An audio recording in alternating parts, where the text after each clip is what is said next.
જે હાથોએ મંગળસૂત્ર પહેરાવ્યું, જે હાથ પકડીને 7 ફેરા લીધા હતા, એ જ હાથોએ ગળું કેમ દબાવ્યું? જે દીકરો વૃદ્ધાવસ્થામાં લાકડીનો સહારો બનવાનો હતો, એ જ દીકરો કાળ કેમ બની ગયો? શું માનવતા એટલી પરવારી છે કે પછી સંબંધ ઉપર શંકા અને શ્વાસનું ઝેર ચડી ગયું છે? વડોદરામાં લગ્નના માંડ 50 દિવસમાં જ એક નવવધુની હત્યા અને તળાજામાં દીકરા વહુ દ્વારા માતા પિતાનું કરપીણ ખૂન. ગુજરાતને હચમચાવી દેતી બે એવી ઘટનાઓ જ્યાં લોહીના સંબંધો જ લોહીના તરસ્યા બન્યા છે. નમસ્કાર દર્શક મિત્રો, બેસ 90 ન્યૂઝમાં હું છું આપની સાથે શ્રદ્ધા સાધુ. મિત્રો, આજના દોડધામ ભર્યા યુગમાં સશક્તને વિશ્વાસ જાણે વિલાઈ રહ્યા છે. વડોદરાના રણસેરીમાં એક 20 વર્ષના યુવાને પોતાની 21 વર્ષની પત્નીને શંકાના આધારે મોતના ઘાટ ઉતારી દીધી. તો બીજી તરફ ભાવનગરના તળાજામાં એક દીકરાએ જ પોતાની માતા પિતાની હત્યા કરી નાખી. આ બંને કિસ્સાઓ સમાજ માટે લાલબત્તી સમાન છે. ચાલો વિગતવાર જાણીએ આ બંને ઘટનાઓના પાછળની કરુણતા અને ક્રૂરતા. વડોદરાના નંસેરી પાસે આવેલું ધોળાકુવા ગામ. અહીં ગત 12 માર્ચે શરણાઈઓ વાગી હતી. 20 વર્ષના હર્ષદ ગોહિલ અને 21 વર્ષની તેજલના લગ્ન થયા હતા. પરિવારે સપના જોયા હતા કે દીકરી નવા ઘરમાં સુખી થશે, પણ કોને ખબર હતી કે આ સુખ માત્ર 50 દિવસનું જ મહેમાન છે. લગ્ન બાદ થોડા સમયમાં હર્ષદ તેની પત્ની તેજલના ચારિત્ર્ય પર શંકા કરવા લાગ્યો હતો. તેજલ તેના મિત્રો સાથે સંબંધ ન રાખવા કહેતી હતી, જે વાત હર્ષદને ખુશતી હતી. તે તેજલને અવારનવાર શારીરિક અને માનસિક ત્રાસ આપતો હતો. 3 મેની વહેલી સવારે અને 5 વાગ્યાનો સમય હર્ષદે તેજલના ભાઈને ફોન કર્યો અને કહ્યું, અમારી લાશો લઈ જજો.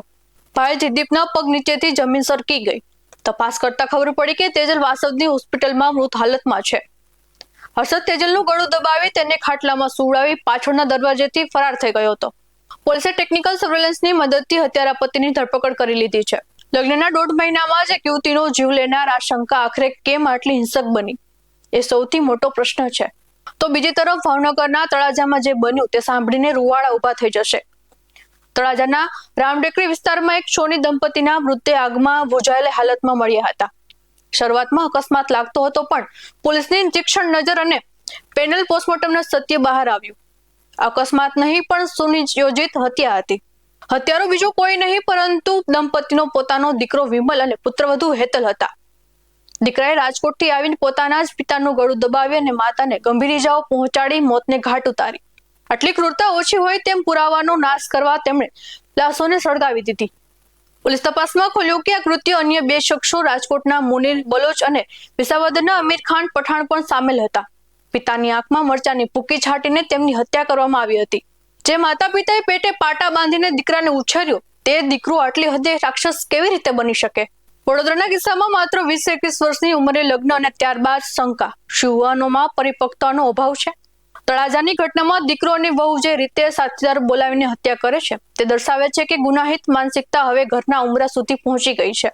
સોશિયલ મીડિયા અને આધુનિકતાનું નુકસાન શું આજની જીવનશૈલી સંબંધોમાં ધીરજ અને વિશ્વાસને ખતમ કરી રહી છે? આ બંને ઘટનાઓ માત્ર સમાચાર નથી, પણ સમાજ માટે લાલબત્તી છે. શું અપરાધીઓમાં કાયદાનો ડર એટલો ઓછો થઈ ગયો છે કે તેઓ ધોળા દિવસે પત્ની કે માતા પિતાની હત્યા કરતા અચકાતા નથી? શું આપણા શૈક્ષણિક અને સામાજિક માળખામાં ક્રોધ અને નિયંત્રણને માનસિક સ્વાસ્થ્ય માટે કોઈ સ્થાન છે? સંબંધો વિશ્વાસ પર ટકે છે, શંકા અને સ્વાર્થ પર નહીં.